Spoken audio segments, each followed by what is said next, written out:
आप धूप में ज़्यादा खड़े हैं तो भी कैंसर हो सकता है। जैसे जैसे आपकी एज बढ़ती है, इन बीमारियों के होने की संभावनाएं बढ़ती जाती हैं कि एक ऐसी सेल्स ऐसी हो जाती हैं जो आपके कंट्रोल से बाहर चली जाती हैं, आपके शरीर का उनके ऊपर कंट्रोल नहीं रह जाता। हम उन्हें ट्रीट करते हैं, ट्रीटमेंट से ये होता है कि उनकी संख्या इतनी कम हो जाती है कि वो आपके शरीर पे असर डालना बंद कर देती है, लेकिन एक चांस होता है वो वापस से रिकवर हो सकती है, फिर से ग्रोथ कर सकती है और फिर से कैंसर आ सकता है। बाल झड़ना कंपल्सरी है कैंसर में?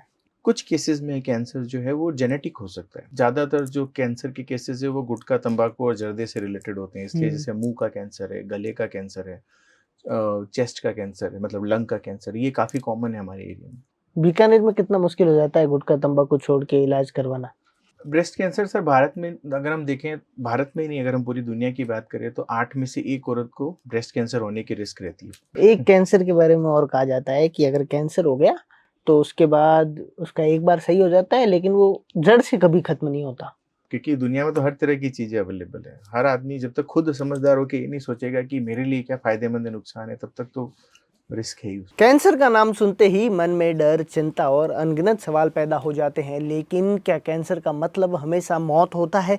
क्या बायोप्सी करवाने से कैंसर फैल रहा है? क्या ऑपरेशन या कीमोथेरेपी बीमारी को और बढ़ा देती है?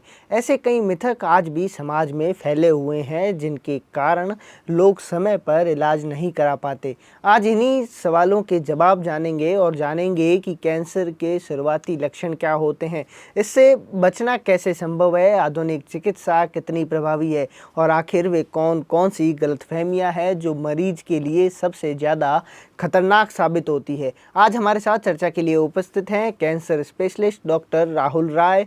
तो आइए शुरू करते हैं ये बातचीत, जो शायद आपके किसी अपने की ज़िंदगी बचाने में मददगार साबित हो सकती है। नमस्कार, मेरा नाम योगेश राजस्थानी है और आप देख रहे हैं लॉयन एक्सप्रेस। डॉक्टर साहब, लॉयन एक्सप्रेस में आपका बहुत बहुत स्वागत, अभिनंदन। आप कैंसर के डॉक्टर हो, बात हम यहीं से शुरू करते हैं, कैंसर नाम से ही। जब भी किसी को ऐसा पता चलता है कि मुझे कैंसर हो गया, तो वो नाम से ही डर जाता है। कैंसर बीमारी क्या होती है वो तो बाद की बात है। आपको नहीं लगता कैंसर से ज़्यादा कैंसर का हवा बन गया एक? हाँ, ये बिल्कुल सही है। एक्चुअली कैंसर काफ़ी टाइम से एक ऐसी बीमारी रही है जिसका कोई ट्रीटमेंट नहीं था, और इसलिए लोगों में एक मानसिकता है, एक अवधारणा है कि कैंसर का मतलब है कि अगर ये डायग्नोसिस हो गया तो अब डेथ ही है। लेकिन अगर हम आज की बात करें तो आज कैंसर ट्रीटमेंट में बहुत बदलाव हुआ है। कई बीमारियां जो एक टाइम पे असाध्य थी, जिनका कोई ट्रीटमेंट नहीं था, आज उसके लिए ट्रीटमेंट है। लोग उससे ट्रीटमेंट ले रहे हैं और अब अपनी पूरी ज़िंदगी भी कंप्लीट कर रहे हैं। सो हाँ, डर अभी भी है हालाँकि, लेकिन लोगों को ज़रूरत है एक ऐसी जानकारी की जिससे उन्हें प्रॉपर ट्रीटमेंट मिल सके और प्रॉपर गाइडेंस मिल सके। आपके पास जब पेशेंट आते हैं, जब उनको जो फर्स्ट टाइम आता है, उनका क्या रिएक्शन रहता है कैंसर को लेकर? अब थोड़ा चेंज हो रहा है, लेकिन हाँ, फिर भी ज़्यादातर लोग, क्योंकि हमारे जो बीकानेर संभाग की बात करें तो गाँव से आते हैं जिनको आज भी उस बीमारी से डर है। तो वो लोगों का यही मानना होता है कि सर इस अब ये बीमारी हो गई है, हम कैसे इससे बच सकते हैं, मतलब उन लोगों का यही सोचना होता है। पर हाँ, एक अच्छी काउंसलिंग और बेहतर गाइडेंस से उन लोगों का ट्रीटमेंट कंप्लीट हो रहा है, और काफ़ी लोग जो हम देखते हैं आज अब फ़ॉलो-अप में आ रहे हैं, अपनी बीमारी से पूरी तरीके से ठीक हो चुके हैं, और अच्छा लगता है उनको देख के। एक कैंसर के बारे में और कहा जाता है कि अगर कैंसर हो गया तो उसके बाद उसका एक बार सही हो जाता है, लेकिन वो जड़ से कभी खत्म नहीं होता। उसमें क्या है सर, कैंसर को समझने की ज़रूरत है। कैंसर एक तरह से आप अगर देखेंगे तो ये बॉडी का एक बायोलॉजिकल बीमारी है, जैसे डायबिटीज़ होती है, जैसे ब्लड प्रेशर होता है। आप इन बीमारियों को ठीक नहीं कर सकते। मेडिसिन आप लेते रहेंगे, कंट्रोल रहेगी। हो सकता है पहले आप सिंगल मॉलिक्यूल पे कंट्रोल रह रही होगी, फिर वो बढ़ने लगेगी, आप उसके साथ कोई और दवाई ऐड करेंगे, फिर कोई और दवाई ऐड करेंगे टाइम के साथ। क्योंकि ये आपकी बॉडी की एज से संबंधित बीमारियां हैं, कैंसर हो, चाहे डायबिटीज हो, चाहे हाइपरटेंशन। जैसे जैसे आपकी एज बढ़ती है, इन बीमारियों के होने की संभावनाएं बढ़ती जाती हैं, और इनमें से ज़्यादातर बीमारियां जो हैं वो ट्रीटमेंट लेते रहिए, उसके साथ हमें बॉडी को, शरीर को एडजस्ट करना रहता है। कैंसर भी एक तरह से ऐसी बीमारी है। इसमें आपकी एक ऐसी सेल्स ऐसी हो जाती हैं जो आपके कंट्रोल से बाहर चली जाती हैं, आपके शरीर का उनके ऊपर कंट्रोल नहीं रह जाता। हम उन्हें ट्रीट करते हैं, ट्रीटमेंट से ये होता है कि उनकी संख्या इतनी कम हो जाती है कि वो आपके शरीर पे असर डालना बंद कर देती है, लेकिन एक चांस होता है वो वापस से रिकवर हो सकती है, फिर से ग्रोथ कर सकती है और फिर से कैंसर आ सकता है। ये इस पे भी डिपेंड करता है कि आपकी इनिशियल स्टेज क्या थी। अर्ली स्टेज अगर है, फर्स्ट स्टेज, सेकंड स्टेज, उसमें उसके कंप्लीट क्योर होने और वापस आने के चांस काफ़ी कम होते हैं। लेकिन जैसे एडवांस स्टेज है, थर्ड स्टेज है, उससे आगे, तो उसमें बीमारी के वापस आने के चांस बढ़ जाते हैं। क्या अब हर व्यक्ति को कैंसर का खतरा है?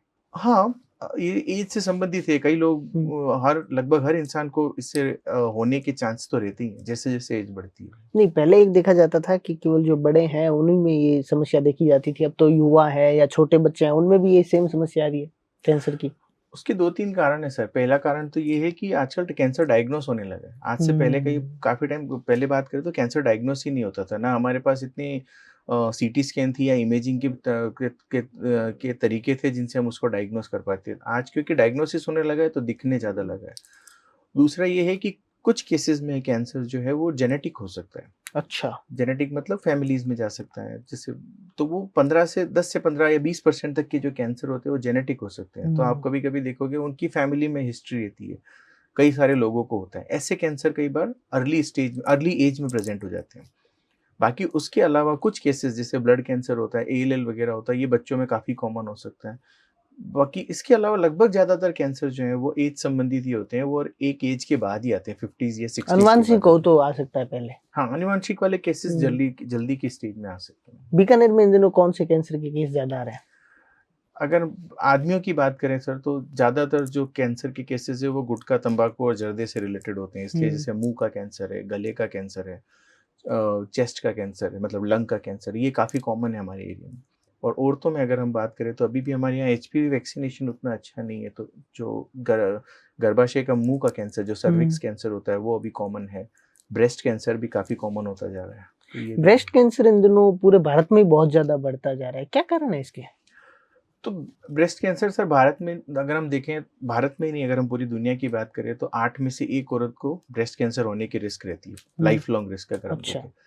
तो ब्रेस्ट कैंसर का वैसे भी इन जनरल रिस्क काफ़ी हाई होता है। दूसरा कारण क्या होता है, ब्रेस्ट कैंसर एक ऐसा है ना जो पूरी फीमेल की बॉडी में लाइफ लॉन्ग जो है उसके अंदर चेंजेस होते रहते हैं। जैसे ही उनके हार्मोन्स बढ़ते हैं, ब्रेस्ट के ऊपर उसका असर पड़ता है, फिर घटते हैं, तो एक जो साइकिल चलती है मेनोपॉज़ की, उसका असर ब्रेस्ट के ऊपर काफ़ी ज़्यादा पड़ता है।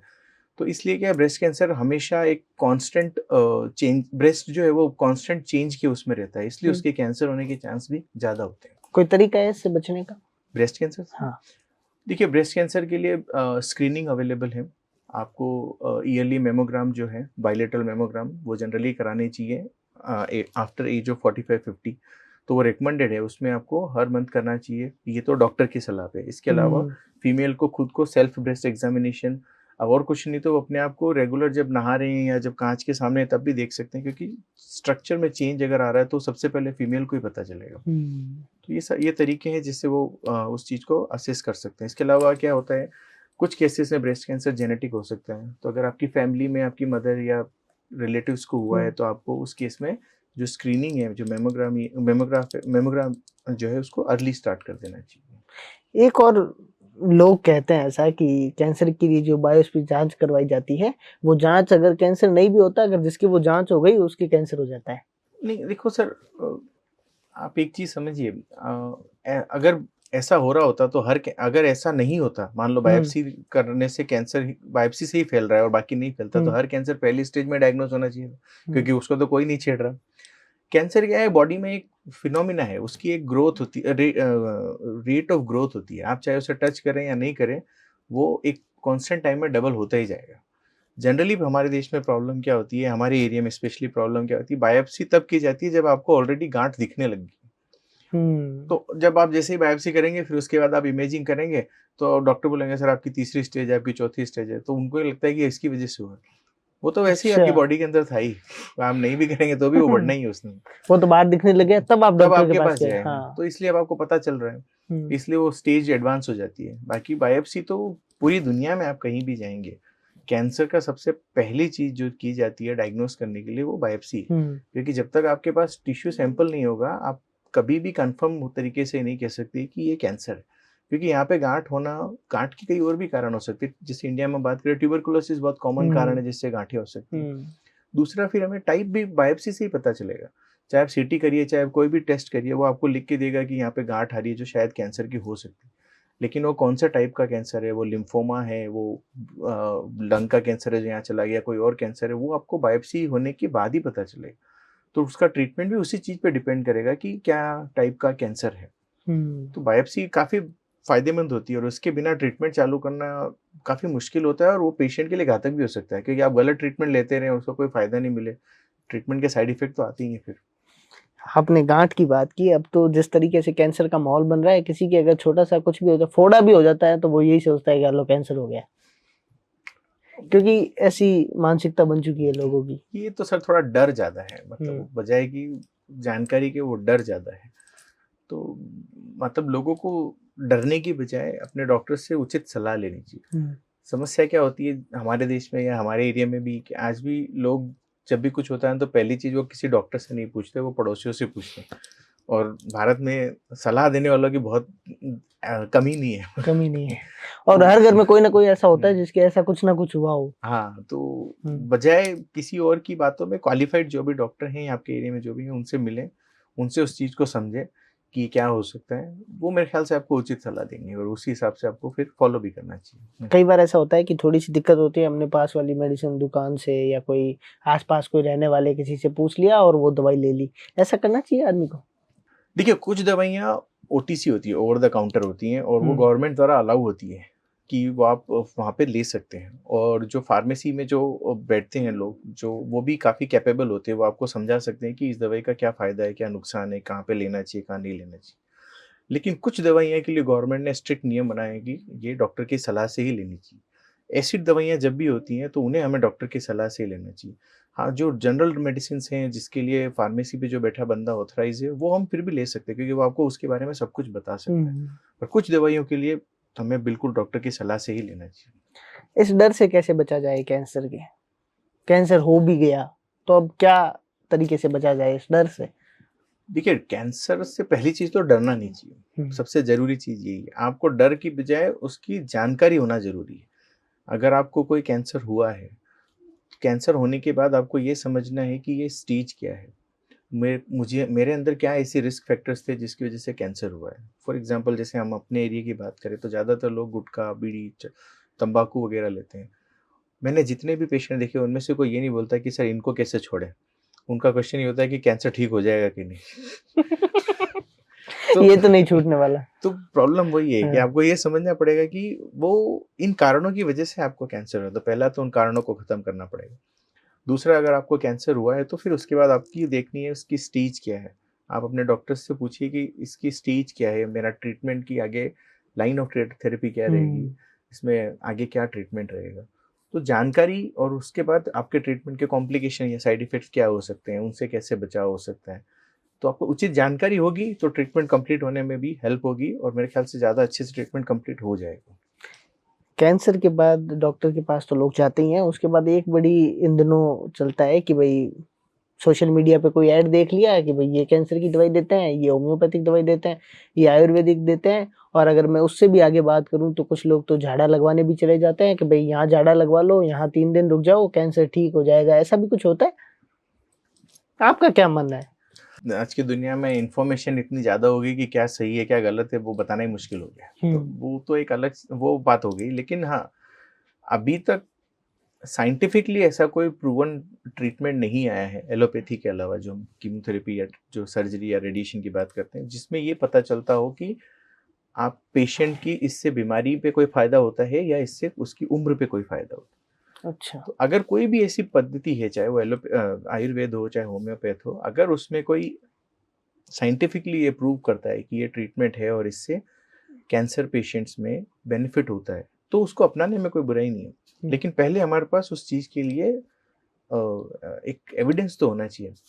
बिना किसी चीज़ की हम खाली सिर्फ लोगों की सुन के अगर कोई चीज़ को फॉलो कर रहे हैं, तो उसमें तो प्रॉब्लम होगी क्योंकि उसके बारे में हमारे पास कोई जानकारी नहीं है कि ये कितना फ़ायदा करेगी या इससे कोई नुकसान तो नहीं है, या ये इससे कोई पेशेंट को लाइफ में कोई बेनिफिट हो रहा है नहीं आ रहा है, इसके साइड इफ़ेक्ट्स क्या हैं, कॉम्प्लिकेशंस क्या हैं। जब तक हमें वो क्लियर नहीं है, तब तक उस ट्रीटमेंट को अपनाने या फॉलो करने में हमारा ही नुकसान, मतलब पेशेंट्स का ही नुकसान है। क्योंकि अगर इन सब के चक्कर में हम मान लीजिए अर्ली स्टेज को पे कैंसर है, फर्स्ट या सेकंड स्टेज, और हम ये ट्रीटमेंट लेते-लेते उसको थर्ड या फोर्थ स्टेज कर देते, तो आगे चल के पेशेंट के ठीक होने की संभावना भी कम कम हो हो जाती जाती है, है। उसकी लाइफ भी छोटी हो जाती है। अब आपकी स्टेज अगर 4th हो गई तो वहाँ पे तो फिर ठीक होने से चांस ही नहीं रह जाता। क्योंकि वो तो पहले दवाइयाँ बंद करवाते हैं कि भाई पहले दवाई नहीं लेनी, यहाँ आओ तो। मतलब सबका अपना-अपना है, लेकिन हर आखिर में यही होता है सर कि जो व्यक्ति है उसको खुद समझदार होना पड़ेगा। क्योंकि दुनिया में तो हर तरह की चीज़ें अवेलेबल है। हर आदमी जब तक खुद समझदार होके ये नहीं सोचेगा कि मेरे लिए क्या फ़ायदेमंद है, नुकसान है, तब तक तो रिस्क है ही उसमें। सोशल मीडिया से ज़्यादा भ्रमित हो रहे हैं लोग। लेकिन उससे उनको नॉलेज भी मिलता है सर। आज के टाइम में मैं हुँ। कई सारे मेरे अपने पेशेंट्स भी देखता हूँ ना, तो कई सोशल मीडिया से इन्फ्लुएंस होके ही आते हैं कि सर हमारे घर में किसी को कैंसर था, तो हमें क्या हो सकता है, या हमें क्या टेस्ट करने चाहिए, क्या प्रिकॉशन लेने चाहिए। तो ये तो मतलब वो वाली सिक्का उछालने वाली बात है सर, जो हुँ, हेड आ रहा है, टेल आ रहा है, वो वाली बात है। हुँ। लेकिन कुछ लोग उससे फ़ायदा भी ले रहे हैं, कुछ लोग उससे भ्रमित भी हो रहे हैं। तो वही है सर, एंड में पेशेंट व्यक्ति को खुद को ही समझदार होना पड़ेगा। खुद को ही समझना पड़ेगा कि हाँ, क्या क्या मेरे लिए सोशल अच्छा है, मीडिया क्या से क्या खराब लेना है। है, क्या नहीं लेना। हाँ। एक और है कि कैंसर भी का जब भी चर्चा होती है, बात होती है, तो इसके बारे में मिथक बहुत है। हुँ, कोई कहता है ये मत करो कैंसर हो जाएगा, ये मत करो कैंसर हो जाएगा। अगर मैं छोटी-सी बात करूँ, अभी थोड़े दिन पहले ही एक आदेश भी आया है कि भई जो आप कचौली समोसा खाते हैं, वो आप कागज़ पे नहीं दे सकते। और हमें शुरू से बताया जा रहा है कि अगर आप अखबार पे रख के कचौली या समोसा खाते हैं, तो उससे भी कैंसर होने की संभावना रहती है। और बीकानेर तो ऐसा करता रहता है। नहीं सर, उसके कई सारे कारण हैं। हुँ, आप वो जो कचौरी समोसा को हटाने का कारण है, पेपर जो हम यूज़ करते हैं, वो पेपर कई बार पूरी गंदी तरीके से रखा होता है। उसमें कई सारे एक तरह के इन्फेक्शन रहते हैं। आप उसी को अगर ले रहे हैं, खा रहे हैं, तो वो हुँ, आपके साथ वो इन्फेक्शन खाने के साथ पेट में भी जा रहा है। फिर उसको कई बार मल्टीपल टाइम यूज़ हो जाता है, उस वजह से फिर दिक्कत होती है। हुँ, उसपे जो इंक यूज़ होती है, वो कभी-कभी अगर हो सकती है हो जाती है, तो वो भी कुछ रिस्क करती होगी। तो इन सब कारणों से उन्होंने हटाया है। हुँ, कैंसर अगर मैं आज भी बात करूँ सर, तो कैंसर भी आज भी भारत की अगर हम बात करें तो लगभग चा 30-40 से 50% कैंसर भारत में आज भी एक ही कारण से होते हैं, वो है गुटखा, जर्दा, तंबाकू। अच्छा। मैंने ऐसे लोग भी देखे हैं जो एक साइड से सिगरेट ले रहे हैं, दूसरी साइड से कह रहे हैं कि खाने में आजकल केमिकल ज़्यादा हो गया है इसलिए कैंसर हो जाता है। ऐसा नहीं है, आज भी जो मेन कारण है वो बीड़ी, सिगरेट, तंबाकू ही है। हुँ, कोई उसको नहीं छोड़ना चाह रहा, बाकी सब चीज़ें ना बहुत रेयर होती हैं। कैंसर तक पहुँचने के लिए इन चीज़ों की क्वांटिटी आपके शरीर में बहुत ज़्यादा जानी चाहिए, हुँ, तब जाके आपको कैंसर होगा। तो ज़्यादा अभी भी जो कैंसर के कारण है वो गुटखा, बीड़ी, जर्दा, सुपारी, तंबाकू, अल्कोहल, यही कारण है। अगर हम इनको भी कट डाउन कर देते हैं तो लगभग 50% कैंसर जो हैं वो कम हो सकते हैं भारत। नहीं, लोग कहते हैं कि मेकअप का सामान ज़्यादा लगा रहे हो मुँह पे, तो कैंसर हो जाएगा। आप प्रोटीन ले रहे हो अलग से, दवाइयाँ ले रहे हो अलग तरीके की बॉडी को सेट करने के लिए, तो उससे भी कैंसर हो सकता है। ऐसा भी कोई है? देखिए, अगर कोई प्रोटीन अगर आ रहा है, न्यूट्रास्यूटिकल्स आ रहा है, तो जनरली वो जो हमारा एफएसएसआई है उससे प्रमाणित होके आता है। हुँ, तो अगर वो प्रमाणित करके दे रहे हैं तो हमें उन पे ट्रस्ट करना चाहिए। हुँ, ठीक है? इसी तरीके से मेकअप का भी सामान है तो उसके लिए भी भारत में कॉम्पिटेंट अथॉरिटीज़ हैं। अगर वो प्रमाणित कर रही हैं तो हमें उनकी बात को सुनना चाहिए बजाए कि सिर्फ़ बातें सुनने के। हुँ, क्योंकि बातों की तो मतलब हमारे देश में आज ऐसा है ना कि आप सुबह से शाम तक अगर गिनोगे तो कम से कम हर चीज़ में आपको कोई न कोई मिथक आ जाएगा। इससे ये हो सकता है, इससे ये हो सकता है, इससे ये हो सकता है। देखो कैंसर होने को सनलाइट से भी हो सकता है। ठीक है? अच्छा। अगर आप धूप में ज़्यादा खड़े हैं तो भी कैंसर हो सकता है। लेकिन वो हमारे लिए ज़रूरी है, उसके अपने फ़ायदे भी हैं। तो हर चीज़ का फ़ायदा-नुकसान देखना ज़रूरी है। उसके बाद हमें ये देखना चाहिए कि जो सरकार ने जो कॉम्पिटेंट अथॉरिटी दी है उससे वो चीज़ प्रमाणित होके आ रही है। उसके बाद हम उस चीज़ को यूज़ कर रहे हैं, तो हमें उस हुँ, पे ट्रस्ट रखना चाहिए। लेकिन जो सबसे ज़रूरी चीज़ है आज के टाइम में भी है, इन सब में भी मैं आपको फिर से यही बोलूँगा कि तम्बाकू, गुटखा, जर्दा अगर आप इसे छोड़ देते हैं तो 50% केसेज़ कम से कम भारत में बीकानेर कम में हो तो ऐसे सकते ही हैं। केस आते होंगे आपके पास? मैंने बताया ना शुरू हुँ, में कि सबसे ज़्यादा केसेज़ अभी भी मुँह के, गले के आ रहे हैं और उसका सबसे बड़ा कारण तम्बाकू हुँ। और सुपारी वग़ैरह ये सब लेना ही है। छोड़ते हैं उसके बाद या नहीं छोड़ते लोग? कुछ टाइम के लिए लोग छोड़ देते हैं डर से। जिससे मैं कई सारे लोगों से पूछता हूँ कि सर गुटखा लेते हैं कि बंद कर दिया? मैंने कब बंद किया? कि 6 महीने हो गए। 6 महीने पहले क्यों बंद किया? कि छाला हो गया था। क्योंकि उसी डर से छोड़ सकते हैं आदमी, उसके अलावा हुँ। कोई जनरली नहीं छोड़ पाता। कैंसर के नाम के बाद अगर ट्रीटमेंट की अगर हम बात करें तो लोग डरते हैं, तो वो कीमोथेरेपी से बहुत डरते हैं। उनको यूँ लगता है कि कीमोथेरेपी में बहुत दर्द होता है। लोग बताते हैं कि खून जल जाता है अंदर से पूरा, फिर आपको 1 सप्ताह में उस खून को बनाना होता है, फिर से अगले सप्ताह, 2 सप्ताह बाद फिर कीमोथेरेपी होती है। ऐसा कोई सही में है या लोगों का केवल कहना ही है? नहीं देखिए सर, ज़्यादातर कीमोथेरेपी क्या है, बोन मैरो को सप्रेस करती है।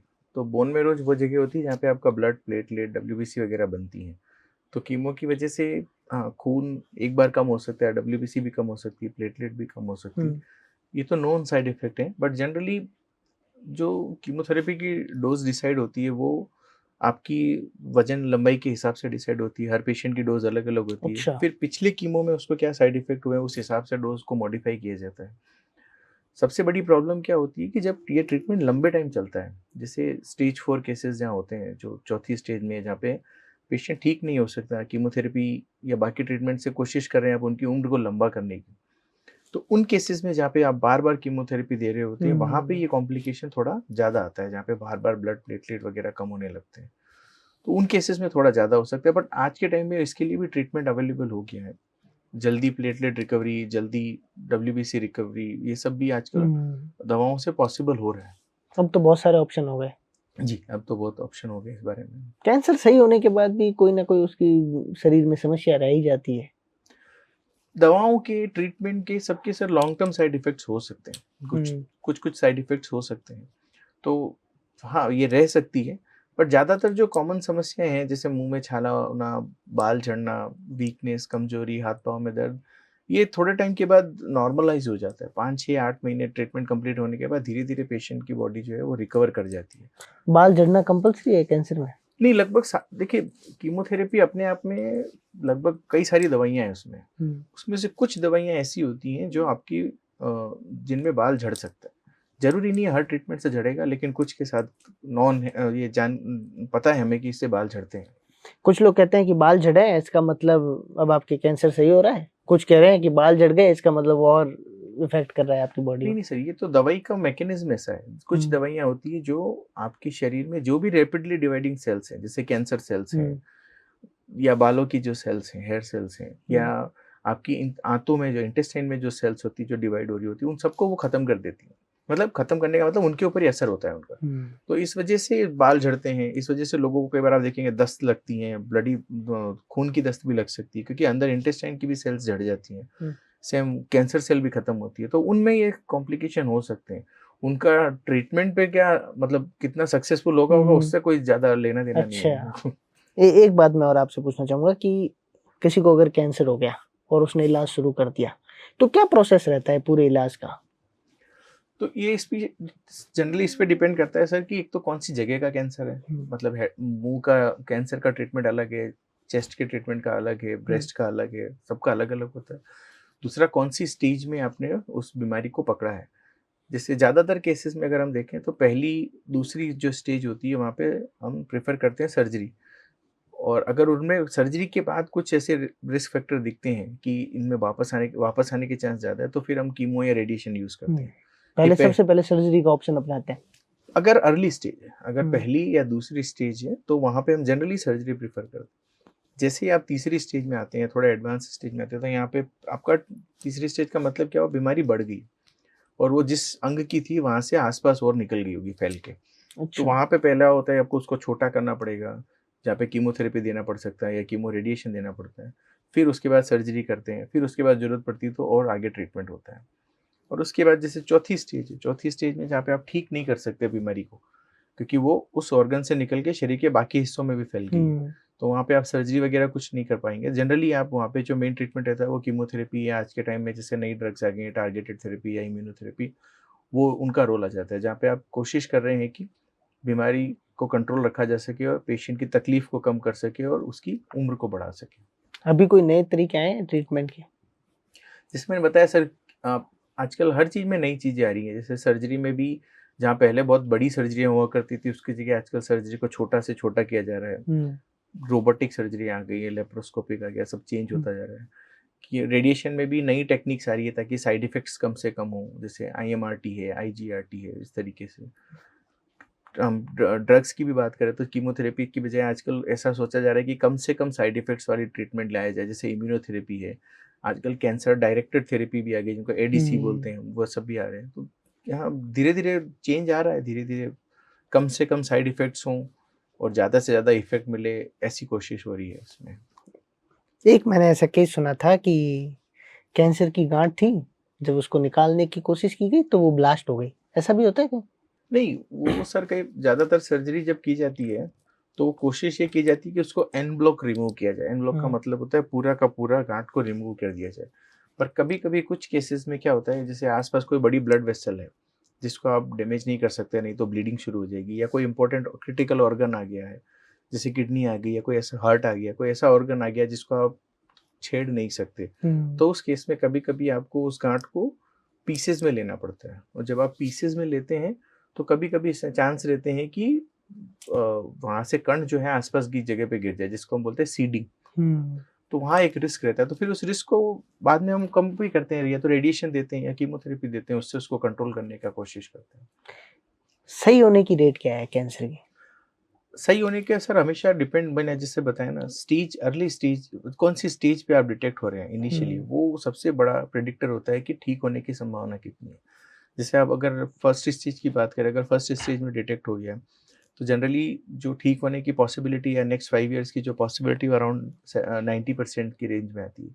सेकंड स्टेज में ये थोड़ा घट जाएगी, ये 70 टू 90% है। थर्ड स्टेज में जनरली ये 50 टू 70% हो जाती है। फोर्थ स्टेज जनरली क्यूरेबल नहीं होती, लेकिन अलग-अलग कैंसर में अलग-अलग है, लेकिन एक एवरेज भी देखा जाए तो अगले 5 साल निकालने की पॉसिबिलिटी लगभग 10 से 20% की रेंज में रहती है। फोर्थ स्टेज में फिर केवल एज बढ़ाने का काम किया जाता है कि ज़्यादा रेलेवेंस? हाँ, मतलब आप फोर्थ स्टेज को ऐसे समझिए जैसे डायबिटीज़ है। डायबिटीज़ में आप ठीक नहीं कर सकते पेशेंट को, आप भी जान रहे हैं। आप उसको टैबलेट देते हैं, ट्रीटमेंट देते हैं, इंसुलिन देते हैं कि वो शुगर कंट्रोल रहे और उसके कॉम्प्लिकेशन डिले कर सके आप। सेम चौथी स्टेज में कैंसर में भी यही है। हमारी कोशिश ये है कि वो ठीक नहीं कर सकते, तो हमारी कोशिश यही है कि उसकी जो तकलीफ़ें हैं उसको कम किया जाए, उसकी उम्र को बढ़ाया जाए, और कम से कम उसको हॉस्पिटलाइज़ेशन या ऐसे तकलीफ़ों का सामना करना पड़े। हम जब आपके इंटरव्यू की बात कर रहे थे तो एक प्रश्न हमारे सामने और आया कि जिसको कैंसर हो जाता है, इलाज हो गया, सही हो गया, अब उसको क्या चीज़ का ख़्याल रखना चाहिए विशेष तौर पे? इसमें देखो, सबसे ज़रूरी चीज़ तो होती है, पहला आपको कैंसर ठीक होने के बाद भी डॉक्टर के साथ फ़ॉलो-अप मेंटेन करना पड़ता है, मतलब उन्हें दिखाना होता है। अब वो अलग-अलग कैंसर में अलग-अलग फ्रीक्वेंसी हो सकती है, लेकिन जनरली हम जो प्रेफ़र करते हैं, कोई भी कैंसर अगर ठीक होता है तो उसके वापस आने के चांस पहले 2 साल में सबसे ज़्यादा होती है। अच्छा। 90% केसेज़ जो वापस आते हैं वो पहले 2 साल में ही आते हैं।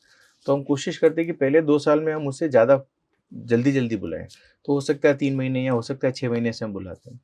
2 साल के बाद में फिर हम यूजुअली कोशिश करते हैं उसको सालाना बुलाया जाए। क्योंकि कैंसर एक ऐसी बीमारी है ना, वो 3 साल, 5 साल, 10 साल बाद भी आ सकता है। तो वो वैसा ना हो, इसलिए उसको फिर सालाना बुलाया जाता है कि आप साल में 1 बार दिखा लिया करिए।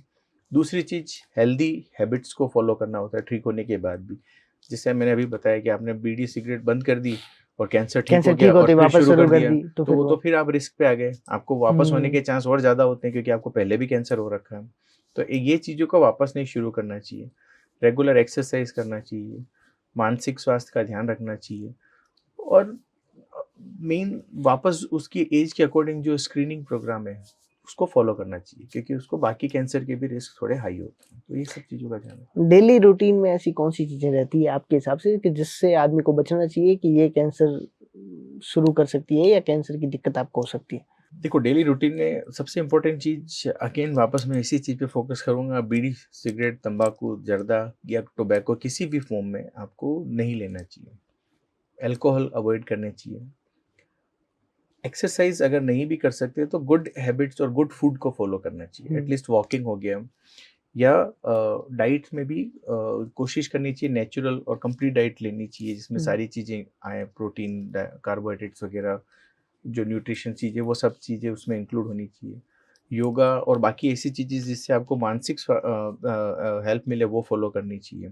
ये सारी चीज़ें जो हमें रेगुलर फॉलो करनी चाहिए। मेरे अच्छी नींद लेनी चाहिए, क्योंकि नींद के टाइम में आपका शरीर हील होता है, तो अच्छी नींद लेनी चाहिए। ये वो सारी चीज़ें हैं जो हमें फॉलो करते रहना चाहिए। और दूसरी आती है फिर स्क्रीनिंग, क्योंकि आज के टाइम में क्या है, कैंसर होने के बाद जाना और फिर उसको ट्रीट करना बड़ा मुश्किल हो जाता है। तो उसको जितना जल्दी आप उसको डिटेक्ट करें, मतलब तकलीफ़ें आए उससे पहले आप उसको डिटेक्ट कर लें अर्ली स्टेज में, तो उसके ठीक होने के और उसके लंबे टाइम तक कंट्रोल लेने के चांस ज़्यादा होते हैं। तो जो भी एज के अकॉर्डिंग आपकी स्क्रीनिंग है, उसको भी फॉलो करना है। ये तो आपने बहुत हाई लेवल की बात कर दी बीकानेर के हिसाब से। स्क्रीनिंग मैं अगर डेली रूटीन की बात करूं तो व्यक्ति ब्रश करता है तो मंजन लगाता है तो उसको लगता है कि इससे भी कैंसर हो सकता है। फिर वो नहाते समय साबुन लगाता है तो लगता है इसमें भी केमिकल है, इससे भी कैंसर हो सकता है। फिर वो खाना खाता है तो उसको लगता है कि ये जो सब्जियां हैं उसमें इंजेक्शन लगाए गए हैं, इन दिनों ऐसे भी मामले आ रहे हैं। और फिर उनको यूँ लगता है कुछ भी खा रहे हैं, दूध पी रहे हैं, चाय पी रहे हैं कि इससे भी कैंसर हो सकता है। एक ऐसा कैंसर का माहौल बना हुआ है, तो ऐसी चीज़ें भी इफ़ेक्ट करती है बॉडी पे? ऐसे तो सर फिर सब कुछ ही बंद हो जाएगा ना, ऐसा तो नहीं होता है। देखिए हमेशा ये ध्यान रखना पड़ेगा, अफ़वाहों के ऊपर अगर हम ध्यान देंगे तो हमारे लिए ही घातक है। अफ़वाहों का कोई अंत नहीं है, हम उसका कोई जवाब नहीं दे सकते। आपको हमेशा इसीलिए मैंने शुरू में बताया कि हर चीज़ के लिए गवर्नमेंट ने एक एजेंसी डिसाइड की हुई है और अगर उस चीज़ को वो मार्केट में परमिट कर रही है देने के लिए तो हमें उसके ऊपर ट्रस्ट रखना चाहिए। चाहे टूथपेस्ट हो, चाहे कोई और भी चीज़ हो, चाहे वो सब चीज़ें हैं, तो बिना गवर्नमेंट एजेंसी से परमिशन लिए कोई भी ऐसे बेच नहीं सकता अपनी चीज़। तो अगर ऐसी चीज़ें मार्केट में आ रही हैं तो हमें गवर्नमेंट पे थोड़ा ट्रस्ट रखते हुए मानना चाहिए कि ये ऐसा नहीं हो सकता। संभव है आज के समय में ट्रस्ट रखना? उसके अलावा तो कोई सेकंड ऑप्शन नहीं है सर, कैसे करेंगे? ऐसे तो फिर हुँ। हर चीज़ ही बंद हो जाएगी, आप कोई भी चीज़ यूज़ नहीं कर सकते फिर तो, क्योंकि हर चीज़ में आपको 10 लोग बताने वाले मिल जाएँगे कि इससे ये हो सकता है। हुँ। ऐसे तो एंड में तो हर ही चीज़ बंद करनी पड़ जाएगी, लाइट्स भी बंद करनी पड़ जाएगी। एक आपने सनलाइट का कहा, सनलाइट से भी कैंसर हो सकता है, ये कैसे? कई केसेस में जो स्किन कैंसर होते हैं वो सनलाइट की वजह से हो सकते हैं। तो अगर अच्छा। कोई आदमी ज़्यादा टाइम तक सन में रहता है, डायरेक्ट एक्सपोज़र रहता है, तो उसको स्किन कैंसर होने के चांस बढ़ सकते हैं। ऐसा कोई तरीका है जिससे जिसको कैंसर हो गया है, उसके मनोबल को बढ़ाया जा सके? क्या डॉक्टर्स भी ऐसा काम करते हैं पहले मनोबल बढ़ाने का कि ट्रीटमेंट तो बाद में करेंगे, पहले इसको? देखो हर डॉक्टर की ये कोशिश तो रहती है कि हुँ। पेशेंट को कम से कम एक सपोर्ट दिया जाए और दूसरा इसमें सबसे बड़ा रोल आता है, डॉक्टर से भी बड़ा रोल आता है फैमिली मेंबर्स का, आपके साथ में कौन लोग हैं। क्योंकि उनकी उस जगह थोड़ी ये ज़िम्मेदारी हो जाती है कि उसका मानसिक स्वास्थ्य वो बना के रखें, उसके शरीर उसके अंदर का मनोबल वो बना के रखें और उसको समझाएँ कि ये भी एक फ़ेज़ है लाइफ़ की जो निकल जाएगी। हुँ। तो वो कोशिश वो फैमिली, फ्रेंड्स, डॉक्टर जो भी उसके नियर एंड डियर वन्स हैं, ये उनकी ज़िम्मेदारी बन जाती है थोड़ा। मनोबल टूटने से ज़्यादा नुकसान होता है कैंसर में? किसी भी बीमारी में सर, हुँ। कैंसर नहीं, आप कोई भी बीमारी हो, आपको कोई मेजर एक्सीडेंट हो गया, अगर आप मन से अगर कमज़ोर हो गए, तो वो उसमें हीलिंग, बॉडी की हीलिंग और बाकी हर चीज़ पे असर पड़ता है। तो कैंसर में प्रॉब्लम ये है कि इसका ट्रीटमेंट थोड़ा लंबा है लंबा चलता है। और कई सारी चीज़ें होती हैं इसमें, तो उसमें उसका लंबे टाइम तक मनोबल बना के रखना बहुत ज़रूरी हो जाता है। बीकानेर में कितना मुश्किल हो जाता है गुटखा, तंबाकू छोड़ के इलाज करवाना? मेरे ख्याल से बहुत मुश्किल है सर, क्योंकि हुँ। कई बार लोग जो है ना गुटखा तंबाकू को किसी स्वाद के लिए या किसी इंटरेस्ट के लिए नहीं खा रहे होते, वो उनकी एक आदत सी हो जाती है हुँ। कि मुंह में कुछ रखना ही है मुझे, उसके बिना काम नहीं चलेगा। तो वो एक आदत को बदलना बहुत मुश्किल हो जाता है। फिर दूसरे को देखोगे दूसरा भी वही कर रहा होता है तो फिर आपको भी लगता है कि वापस शुरू कर देते हैं। वो एक प्रॉब्लम है, आदत बदलना बहुत मुश्किल हो जाता है। बदल सकती है? आदमी चाहे, ऐसे लोग भी हैं और मैंने ऐसे लोगों को भी हुँ। देखा है जिन्होंने पूरी तरीके से छोड़ दिया और वापस कभी शुरू नहीं किया। तो दोनों ही तरीके के लोग मिलते हैं, कोई जो मन से स्ट्रॉन्ग है और कई सारे लोग छोड़ते भी हैं। आपके पास ऐसा कोई क्रिटिकल केस आया हो जो आपको लगता है कि वो बहुत मुश्किल था लेकिन उसका लंबा ट्रीटमेंट चला और उसके बाद वो अभी एकदम सही है? हम तो डेली बेसिस पे सर ऐसा देखते हैं, जैसे एक बच्चा है एएलएल का, हुँ। मतलब ब्लड कैंसर का। हुँ। तो वो आज स्कूल जाता है, उसके पापा मुझे फ़ोटो वगैरह भेजते हैं, मुझे बहुत अच्छा लगता है, काफ़ी वो बिल्कुल ठीक हो गया है। ऐसे ही एक फीमेल हैं, ब्रेस्ट कैंसर की हैं। हालाँकि उनकी चौथी स्टेज है। जब वो आई थी तो ब्रेन में बीमारी थी, ऑलरेडी ब्रेन मेट्स हो गए थे। काफ़ी क्रिटिकल कंडीशन में आई थी, बट आज वो अपना सारा काम कर रही हैं, बच्चों को भी सँभाल रही है। तो उसके उनका लड़का कई बार मुझे आता है, मिलता है, फ़ोटो भेजता है। ठीक है, कई सारे केसेस ठीक होते हैं, अच्छा भी लगता हुँ। है। कई सारे केस ऐसे भी होते हैं जो जिसमें हम पूरा ट्राई करते हैं और फिर भी हमें वो रिज़ल्ट मिलते नहीं हैं। वहाँ बुरा भी लगता है। जितना अच्छा लगता है उतना बुरा भी लगता है। हाँ, वो वही, मतलब कोई दिन अच्छा होता है, कोई दिन खराब होता है, वो वाली हुँ। बात है। बीकानेर के आस-पास बहुत सारे गाँव हैं और गाँव से बहुत पेशेंट आते हैं आपके पास। गाँव में एक सामान्य देखा जाता है कि हर घर में पशु होता है और वो बीमार रहते हैं और उनके इंजेक्शन लगते हैं। लोग कहते हैं कि भई ये जो इंजेक्शन इनके लग रहे हैं इनसे भी कीटाणु फैलते हैं, उससे भी कैंसर होने जैसी संभावनाएं रहती है?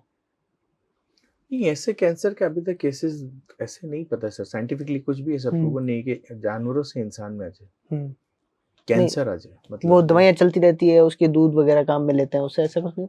देखो, जानवरों के जो इंजेक्शन होते हैं ना और जो दवाइयाँ दूसरी चलती है, वो ज़रूरी नहीं है हमारे अंदर भी आएगी, क्योंकि आपके पास पहुँचेगी कैसे? या तो आप उनका दूध लेंगे या कोई ऐसी चीज़ लेने से आती है, उसमें भी उनकी क्वांटिटी बहुत कम हो जाती है। फिर वो हमारी बॉडी में आके कितना एब्ज़ॉर्ब होता है, कई सारी चीज़ों पे डिपेंड करता है। तो ऐसा अभी तक तो कुछ प्रूवन नहीं है सर, कुछ बता सकूँ मैं। एक और लोगों में डर रहता है या ऐसा प्रश्न भी रहता है कि कोई लोग कहते हैं कि भाई जिसके जहाँ कैंसर हुआ है उसको छू लिया तो भी कैंसर हो सकता है, या उसके साथ खाना खा लिया या आप एक ही बेड शेयर कर रहे हैं तो भी फैलता है कैंसर? अभी तक तो ऐसा कोई भी कैंसर नहीं है जो छूने से या साथ में बैठने से फैलता हो। अभी तक तो ऐसा नहीं है। इन्फेक्शन फैल सकता है एक से दूसरे, कैंसर एक अलग चीज़ होती है। कैंसर अभी तक ऐसा कोई नहीं है जो एक दूसरे के साथ बैठने, खाना खाने, छूने से फैलता हो, ऐसा तो नहीं है। आपने खूब सारी बातें शेयर की, आप हमारे यहाँ पधारे, आपका बहुत-बहुत आभार। हमें उम्मीद है कि देखने वालों को इस बातचीत से काफ़ी फ़ायदा होने वाला है। बहुत-बहुत आभार, धन्यवाद। Thank you sir.